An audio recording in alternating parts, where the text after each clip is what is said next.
ายดีเนาะทุกคนเนาะมื้อนี้จะมา cover เพลงพี่ลงเย็นกับน้องสายเนาะกินเบียร์นำกันอยู่ทูบนี่แหละมายกก่อนบ่เอามายกก่อนเอาจะร้องเพลงเอาจดล้างเสียงคอเอาไม่ต้องกินเนียนโอ้ยกูว่าแล้วจอกคนพันละเมีย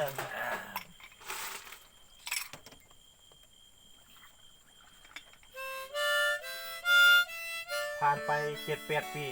กลับมาตามจอกกันมื้อนี้ผ่านมาทึกเล็กซี่โตบ่มีหยังเรื่องเครื่องแกมนี่ก็มีแต่แก๊สไตเว้นกับไข่ซีหน่วยคันมีนางยำก็จะพร้อมด้วยของนางยำกับเหล้าขาวอยู่โรงพยาบาลนั้นแสนยากเย็นไม่ไกลใจพวกเราอยู่อย่างคนที่ไรอยากขาดเห็นเราเลยไม่คิดจะรักใคร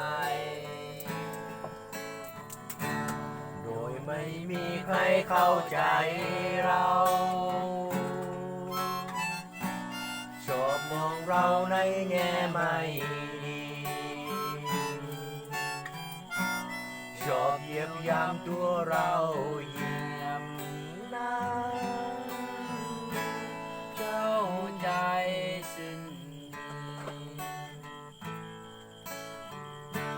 หลงรักสาวสักคนหลงรักสาวสักคนเขาไม่สนใจเราชีวิตจำต้องเศร้าเพราะเราเป็นผีโรงเย็นผีโรงเย็นผีโรงเย็น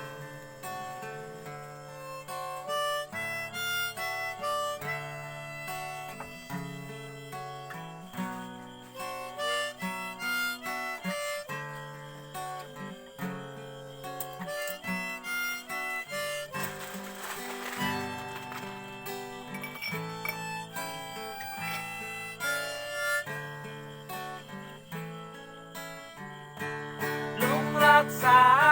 วสักคนหลงรักสาวสักคนเขาไม่สนใจเราไม่สนใจเราชีวิตจำต้องเศร้า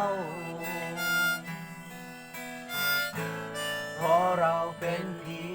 โรงเย็นผีโรงเย็นผีโรงเย็นผีรักสาวสักสาวสักคนเขาไม่สนใจเราสนใจ